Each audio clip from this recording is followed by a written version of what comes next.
cause of death was listed as drowning.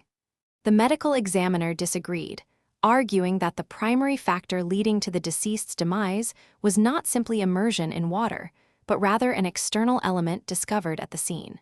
During a thorough underwater investigation of the water body where the incident occurred, a submerged object was identified approximately 5 feet beneath the surface, directly below where the deceased was found.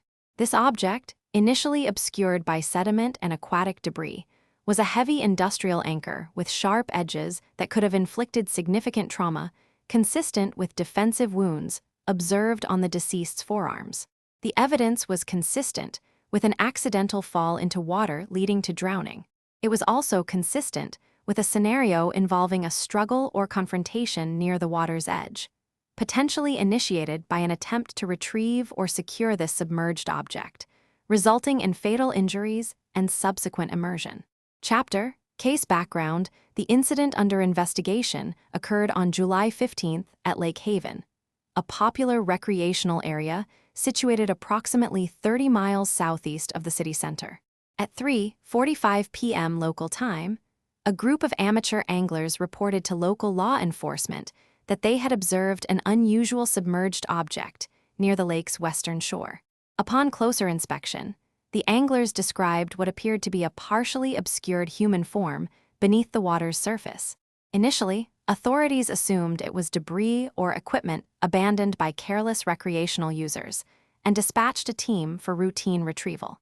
However, upon further examination by divers from the local search and rescue unit, it became evident that the submerged object was indeed a human body.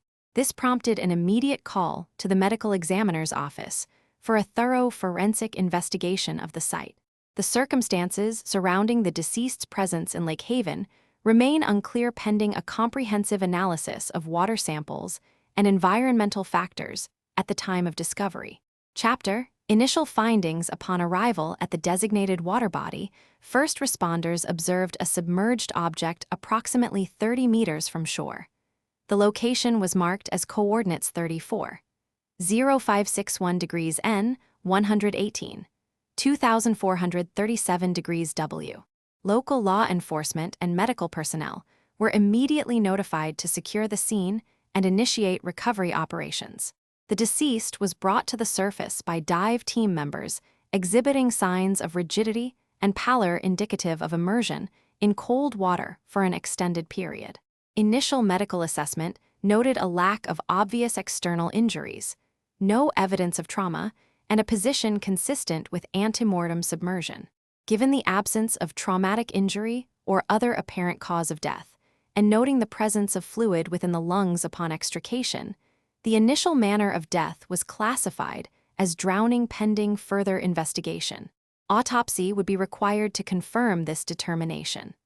The discovery of personal items near the shoreline suggested a need for a comprehensive examination of the water body environment and surrounding areas.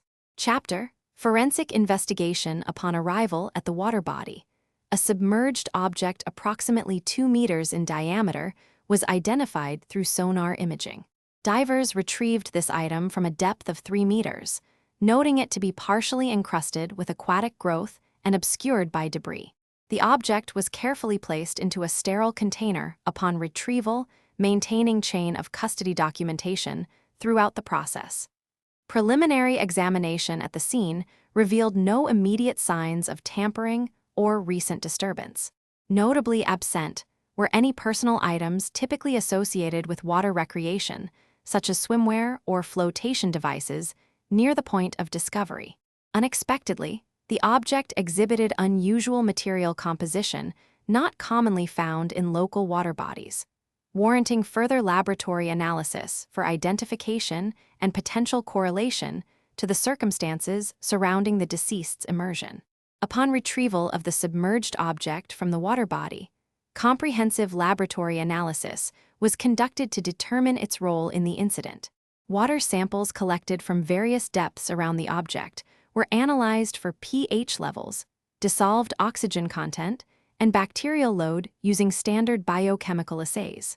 Tissue samples extracted from the deceased revealed significant hypoxia indicative of prolonged submersion, due to low oxygen saturation levels measured at 40% in pulmonary fluids. Histological examination of lung tissue sections demonstrated acute alveolar collapse and hemorrhagic edema consistent with near-drowning syndrome. Microscopic analysis confirmed the presence of diatoms within the bronchial epithelium, corroborating immersion in freshwater. These findings, alongside physical evidence from the object, provided critical insights into the nature and timing of the submersion event. The examination of the water body and subsequent identification of a submerged object provided critical insights into the sequence of events leading to the deceased's demise. Utilizing underwater forensic techniques, investigators were able to retrieve an item consistent with personal belongings of the deceased, which was instrumental in confirming the location and timing of submersion. Radiocarbon dating of algae growth on this object allowed for a post-mortem interval determination with a confidence level exceeding 90%. This timeline corroborated witness statements regarding the last known sighting of the individual, placing their presence at the water body prior to reported weather changes indicative of increased drowning risk. Notably, it contradicted initial hypotheses suggesting forced entry into the water due to lack of evidence for violent struggle or external interference. The established timeline thus supported a scenario consistent with accidental submersion during inclement conditions. Upon examination of the submerged object located within the water body, forensic findings indicated significant correlation with the manner and timing of the deceased's death by drowning. The recovered item exhibited wear patterns consistent with prolonged exposure to aquatic environments and was identified as a personal belonging of the deceased through unique identifiers such as initials and distinctive markings. Radiocarbon dating confirmed that the object had been in the water since a time frame consistent with the reported disappearance of the individual. Expert testimony would affirm these findings, emphasizing the conclusive nature of the physical evidence while noting interpretive nuances regarding exact positioning at the time of submersion. The expert would assert under oath that the presence and condition of the item serve as compelling corroborative evidence linking it to the drowning incident.